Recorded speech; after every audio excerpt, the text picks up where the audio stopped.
بسم الله الرحمن الرحيم. عن ابن عمر رضي الله تعالى عنهما قال: أقام رسول الله صلى الله عليه وسلم بالمدينة 10 سنين يضحي.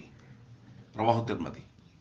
ابن عمر رضی اللہ تعالیٰ عنہما بیان فرماتے ہیں کہ رسول اللہ صلی اللہ علیہ وسلم مدینہ منورہ میں 10 سال مقیم رہے اور آپ ہر سال قربانی کرتے رہے. دوستو، نبی پاک صلی اللہ علیہ وسلم کا بغیر کسی ناغہ کے ہر سال قربانی کرنا یہ اس بات کی طرف اشارہ کرتا ہے کہ قربانی کرنا لازم ہے. اسی طرح ابن عمر رضی اللہ تعالیٰ عنہ سے پوچھا گیا: رجلا سأل ابن عمر عن الاضحیۃ اواجبۃ ہی، انہوں نے پوچھا کہ قربانی کرنا واجب ہے؟ ابن عمر رضی اللہ تعالیٰ عنہ نے جواب دیا: ضحى رسول اللہ صلی اللہ علیہ وسلم والمسلمون، نبی پاک صلی اللہ علیہ وسلم بھی مسلسل قربانی کرتے تھے اور مسلمان بھی آپ کے ساتھ قربانی کرتے تھے، یعنی صحابہ کرام. فأعادها علیہ، انہوں نے وہی سوال جو دوبارہ دہرا دیا: کیا قربانی واجب ہے؟ تو انہوں نے کہا: اتعقلوا ضحى رسول اللہ صلی اللہ علیہ وسلم والمسلمون، مطلب آپ کو بات سمجھ میں نہیں آ رہی کہ میں آپ کو بتا رہا ہوں کہ حضور بھی مسلسل قربانی کر رہے تھے، حضور کے صحابہ بھی آپ کے ساتھ مسلسل قربانی کر رہے تھے، تو اس کا کیا مطلب سمجھ میں آتا ہے؟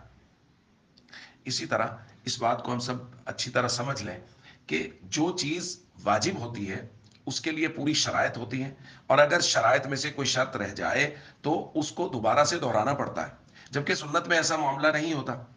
نبی کریم صلی اللہ علیہ وسلم نے عید کا خطبہ، عید الاضحیٰ کے خطبہ میں یہ بات ارشاد فرمائی: لا يذبحن احدکم حتی یصلی، کہ عید کی نماز سے پہلے کوئی بھی اپنی قربانی کا جانور ذبح نہ کرے. ایک صحابی کھڑے ہوئے: یا رسول اللہ، وہ میرے پڑوسی بھوکے تھے اور گھر میں بھی کچھ نہیں تھا، تو میں نے تو قربانی کا جانور پہلے ہی ذبح کر لیا. تو حضور علیہ الصلوۃ والسلام نے فرمایا: وہ کفایت نہیں کرے گا، دوبارہ ابھی عید پڑھ کے جانا اور دوبارہ جانور ذبح کرنا. تو حضور علیہ الصلوۃ والسلام کا یہ کہنا کہ جانور دوبارہ ذبح کرو، تو اس کا مطلب یہ ہے کہ اگر کوئی شرط رہ گئی ہے تو واجب تو ظاہر ہے اس کے لیے ضروری ہے وہ شرائط مکمل ہوں. تو شرائط میں سے ایک شرط یہ تھی کہ قربانی کا جانور عید کی نماز کے بعد ذبح ہو، لہٰذا اس کو دوبارہ ذبح کیا جائے. تو اس سے ہم سب کو یہ بات سمجھ میں آ رہی ہے کہ قربانی کرنا وہ واجب ہے، اور اس پر قرآن و سنت سے دلائل موجود ہیں، لہذا خوش دلی کے ساتھ، محبت کے ساتھ قربانی کرنی چاہیے. اور ظاہر ہے یہ تو کہا ہی نہیں جا رہا کہ جی غریب سے غریب آدمی بھی قربانی کرے، بلکہ بتایا جا رہا ہے کہ بھائی نصاب ہے، اگر کسی کے پاس نصاب کے بقدر رقم ہے تو ظاہر ہے وہ اللہ نے دی ہے، اس دی ہوئی میں سے وہ قربانی کرے، اور اگر کسی کے پاس نہیں ہے تو اس کو دل چھوٹا کرنے کی ضرورت نہیں ہے. نبی کریم صلی اللہ علیہ وسلم اپنی امت کے نادار لوگوں کی طرف سے قربانی کر گئے. تو اس لیے ہم سب کو چاہیے جن کے پاس وسعت ہے وہ خوش دلی کے ساتھ قربانی کریں.